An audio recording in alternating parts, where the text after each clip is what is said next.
जिस दिन मुझे समझ आया कि मैं उसकी दुनिया बनना चाहता था, लेकिन वह मेरी दुनिया छोड़ चुकी थी। कहते हैं मोहब्बत में सबसे बड़ा दर्द बिछड़ने का नहीं होता।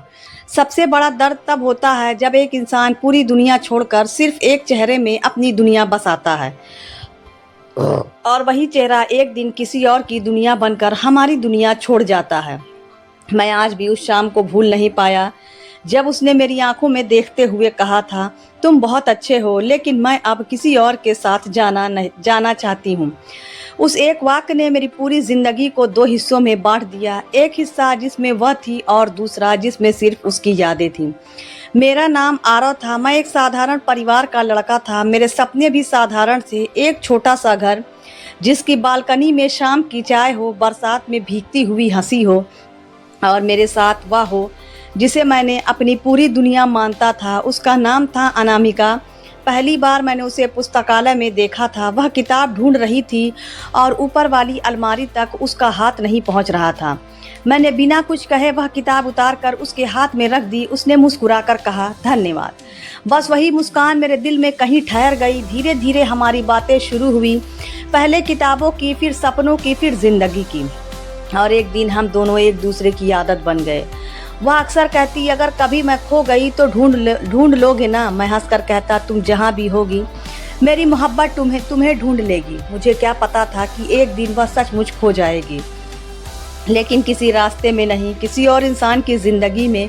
मैं उसके लिए हर छोटी खुशी संजोता था। उसका जन्मदिन, उसकी पसंद का रंग, उसकी पसंद का गीत, उसे कौन सी मिठाई पसंद है, उसे बारिश में भीगना अच्छा लगता है, उसे सूरज ढलते देखना पसंद है। मुझे सब याद रहता था क्योंकि मैं उसे खुश देखकर खुद खुश हो जाता था। वह कहती, तुम मेरे लिए इतना सब क्यों करते हो।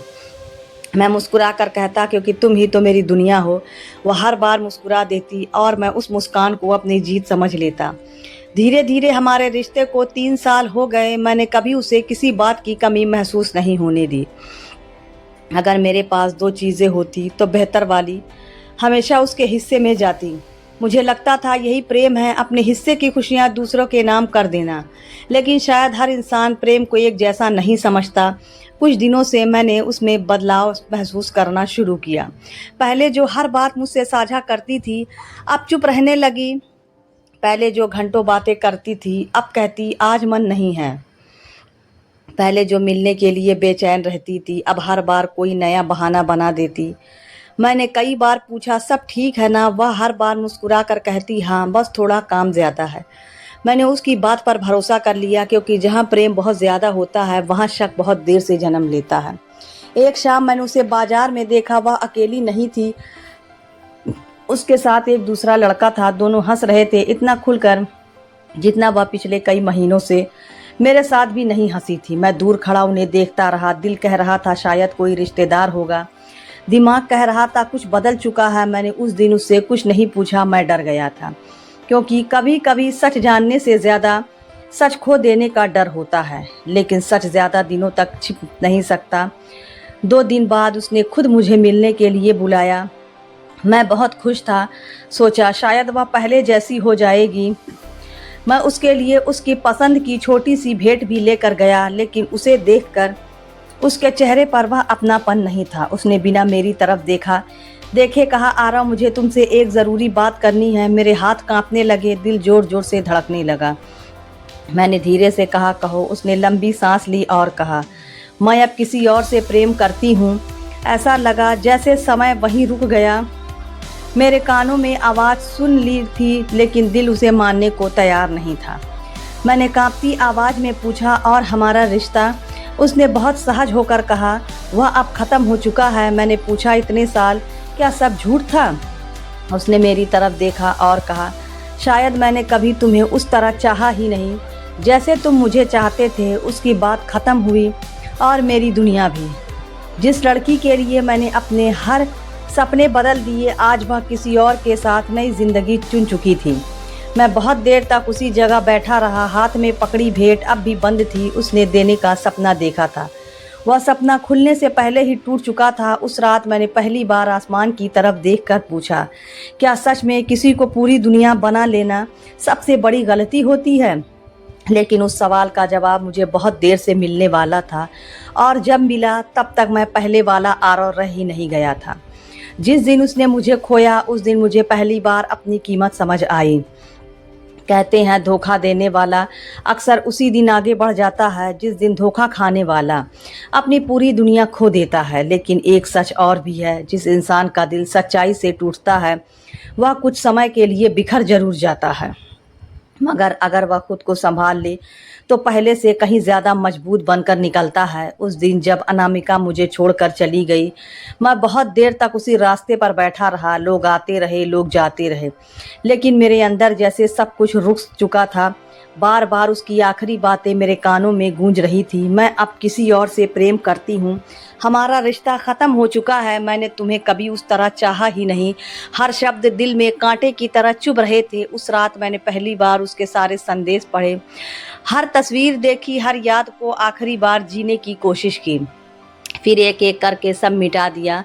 लेकिन सच यह है, यादें कभी नहीं मिटती, वे सिर्फ दिल के सबसे गहरे कोने में जाकर चुपचाप बैठ जाती हैं। अगले कई दिनों तक मैं किसी से ठीक से बात नहीं कर पाया। हर जगह उसकी याद दिखाई देती, वह चाय की दुकान जहां हम घंटों बैठे रहते थे, वह पुरानी सड़क जहां उसने पहली बार मेरा हाथ पकड़ा था, वह पेड़ जिसके नीचे बैठकर हमने साथ रहने के अनगिनत वादे किए थे। सब कुछ जैसे मेरा मजाक उड़ा रहा था। धीरे धीरे लोगों को भी हमारे अलग होने की खबर मिल गई। कुछ लोगों ने कहा छोड़ो, ऐसा तो होता रहता है, कुछ बोले इतना भी क्या दुख। लेकिन जिसका दिल टूटता है उसे पता होता है कि दर्द दूसरों को कभी दिखाई नहीं देता। एक दिन मेरा एक पुराना मित्र मुझसे मिलने आया। उसने बहुत देर तक मेरी बातें सुनी, फिर बोला, आरव तुम्हारी गलती सिर्फ इतनी थी कि तुमने एक इंसान को अपनी पूरी दुनिया बना लिया। मैंने उसकी ओर देखा, वह आगे बोला, जिस दिन तुम्हारी खुशी किसी एक इंसान पर निर्भर हो जाती है उसी दिन तुम अपना सबसे बड़ा अधिकार किसी और को दे देते हो। उसकी बात सीधे दिल में उतर गई। उस दिन मैं तय किया, अब मैं अपने टूटने को अपनी पहचान नहीं बनने दूंगा। मैंने धीरे धीरे खुद पर ध्यान देना शुरू किया। सुबह जल्दी उठना, नई चीज़ें सीखना, अपने अधूरे सपनों को फिर से उठाना, सब शुरू किया। शुरुआत आसान नहीं थी। हर सुबह उसकी याद आती, हर रात उसका नाम अपने आप होठों पर आ जाता। लेकिन अब मैं हर दिन थोड़ा थोड़ा संभलने लगा था। करीब 6 महीने बीत गए। एक दिन मैं बाजार में था, तभी सामने अनामिका दिखाई दी। वह उसी लड़के के साथ थी जिसके लिए उसने मुझे छोड़ा था। पहले की तरह मैं उसके पास नहीं गया, बस दूर से देखता रहा। लेकिन इस बार उसकी आंखों में वह खुशी नहीं थी जो कभी मेरे साथ हुआ करती थी। उसने भी मुझे देख लिया। कुछ पल के लिए हमारी नज़रें मिली। उसने नज़रें झुका ली, मैं बिना रुके आगे बढ़ गया। पहली बार मैंने महसूस किया कि समय सिर्फ घाव नहीं देता, घाव भरना भी सिखाता है। कुछ दिनों बाद एक साझा परिचित मिला। बातों बातों में उसने बताया, जिस लड़के के साथ अनामिका गई थी अब वही उससे दूर दूर रहने लगा है। मैंने कोई प्रतिक्रिया नहीं दी, क्योंकि अब यह सुनकर मुझे खुशी भी नहीं हुई, दर्द भी नहीं हुआ, बस एक अजीब सी शांति महसूस हुई। उस रात मैंने बहुत देर तक अपने बारे में सोचा। मुझे एहसास हुआ कि पिछले कई सालों में मैंने अपनी सारी खुशियाँ उसके नाम कर दी थी।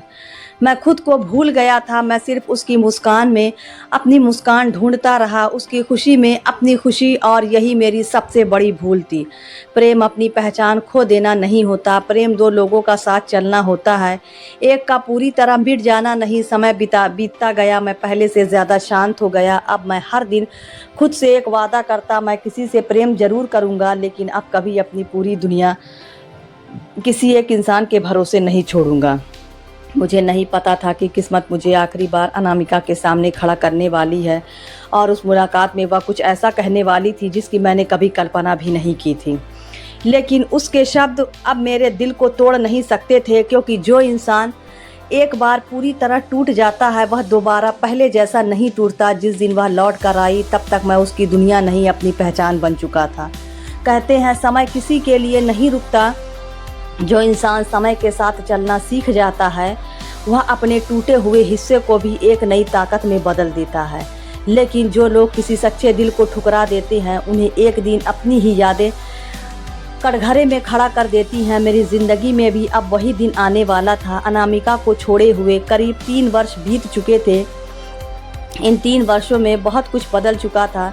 सबसे बड़ा बदलाव मेरे अंदर आया था। जो लड़का कभी अपनी खुशी किसी और की मुस्कान में ढूंढता था, आज वह अपनी पहचान अपने आत्मसम्मान में ढूंढने लगा था। मैंने खुद को संभाल लिया था, अपने अधूरे सपनों को फिर से जीना शुरू कर दिया था। अब मुझे किसी से शिकायत नहीं थी, न अनामिका से, न किस्मत से और ना ही उस दर्द से जिसने मुझे बदल दिया था। एक शाम मैं उसी पुराने रास्ते में गुजर रहा था जहाँ कभी हम दोनों घंटों बैठा करते थे। वही सामने थे, एक परिचित चेहरा आता दिखाई दिया। वह अनामिका थी। 3 साल बाद हम पहली बार आमने सामने खड़े थे। पहले जैसी चमक उसके चेहरे पर नहीं थी, पहले जैसी बेखौफ मुस्कान भी नहीं। उसने धीरे से कहा, आरव। मैं कुछ पल चुप रहा, फिर सिर्फ इतना कहा, कैसी हो। उसने मुस्कुराने की कोशिश की, लेकिन उस मुस्कान में दर्द ज़्यादा था। कुछ क्षण हम दोनों बिना कुछ बोले खड़े रहे। फिर उसने कहा, क्या कुछ देर बात कर सकते हैं? मैंने शांत स्वर में कहा, हाँ। हम पास की एक बेंच पर बैठ गए। कुछ देर तक वह ज़मीन को देखती रही, फिर धीरे धीरे बोली, मैंने बहुत बड़ी गलती की थी। मैंने कोई जवाब नहीं दिया। वह आगे बोली, जिस इंसान के लिए मैंने तुम्हें छोड़ा था, उसने कुछ ही समय बाद मेरा साथ छोड़ दिया। मैं अब भी शांत था। उसने मेरी तरफ देखा, उसकी आंखें नम थीं। तब मुझे पहली बार तुम्हारी कीमत समझ में आई। मैंने पहली बार उसकी आंखों में देखा। वहाँ पछतावा था, लेकिन मेरे दिल में अब पहले जैसा दर्द नहीं था। उसने कांपती आवाज़ में पूछा, क्या तुम मुझे माफ़ कर सकते हो? मैं मुस्कुराया और कहा, मैंने तुम्हें बहुत पहले माफ़ कर दिया था। वह मुझे देखने लगी, शायद उसे इस जवाब की उम्मीद नहीं थी। मैंने कहा, अगर मैं तुम्हें माफ़ नहीं करता तो ज़िंदगी भर तुम्हारे दिए हुए दर्द का कैदी बना रहता। वह चुप रही। मैंने आगे कहा, लेकिन माफ़ करने का मतलब यह नहीं होता कि सब कुछ पहले जैसा हो जाए। उसकी आंखों से आंसू बह निकले। उसने धीमे स्वर में पूछा, क्या हम फिर से शुरुआत नहीं कर सकते? मैंने बहुत शांत स्वर में सिर हिला दिया। नहीं। वह मेरी ओर देखती रही। मैंने कहा, जिस दिन तुम गई थी, उस दिन सिर्फ हमारा रिश्ता नहीं टूटा था, उस दिन मेरा भरोसा भी टूटा था। और टूटा हुआ भरोसा जुड़ तो सकता है, लेकिन पहले जैसा कभी नहीं होता। उसने अपने चेहरा झुका लिया। मैंने पहली बार उसके लिए दया महसूस की। गुस्सा नहीं, नफरत नहीं, बस दया। क्योंकि जिस इंसान ने सच्चा प्रेम खो दिया हो, उसकी सबसे बड़ी सज़ा उसी का पछतावा होता है। मैं उठ खड़ा हुआ। उसने धीरे से कहा, क्या यह हमारी आखिरी मुलाकात है? मैं मुस्कुराया और बोला, कुछ लोग हमारी ज़िंदगी में हमेशा साथ चलने नहीं आते, वे आते हैं हमें खुद की कीमत सिखाने। तुमने मुझे यह सिखा दिया कि किसी से प्रेम करो, लेकिन खुद से प्रेम करना कभी मत छोड़ना। मैं मुड़ा और धीरे धीरे वहाँ से चल पड़ा। इस बार उसने मुझे नहीं रोका। शायद उसे भी समझ आ गया था कि कुछ लोग वापस तो आ सकते हैं, लेकिन वह समय कभी वापस नहीं आता जब उनका इंतज़ार किया जाता है। घर लौटते समय मैंने आसमान की ओर देखा। सूरज ढल रहा था, ठीक वैसे ही जैसे कभी हम दोनों साथ बैठकर देखा करते थे। फ़र्क सिर्फ इतना था, उस दिन मैं अकेला था, लेकिन अधूरा नहीं। मैंने महसूस किया कि इंसान किसी के साथ रहने से पूरा नहीं होता, वह अपने आत्मसम्मान, अपने विश्वास और अपने साहस से पूरा होता है। उस रात मैंने अपनी डायरी में आखिरी बार अनामिका का नाम लिखा और उसके नीचे सिर्फ एक पंक्ति लिखी, धन्यवाद, तुमने मुझे खोकर मुझसे मिला दिया। डायरी बंद की, खिड़की खोली, ठंडी हवा चेहरे को छू गुजरी और कई वर्षों बाद मेरे चेहरे पर एक सच्ची मुस्कान थी। अगर कोई आपकी सच्ची मोहब्बत की कदर नहीं करता तो उसके पीछे अपनी पूरी ज़िंदगी मत खो दीजिए, क्योंकि जिस इंसान को आपकी कीमत नहीं दिखती, उसके लिए खुद को मिटा देना प्रेम नहीं, अन्याय है। याद रखिए, मोहब्बत किसी की दुनिया बनने का नाम नहीं है। मोहब्बत 2 दुनियाओं को साथ लेकर चलने का नाम है। और अगर कोई आपकी दुनिया छोड़कर चला जाए तो टूटिए मत, क्योंकि कभी कभी जो लोग हमें छोड़ जाते हैं वही हमें हमारी असली पहचान दे जाते हैं।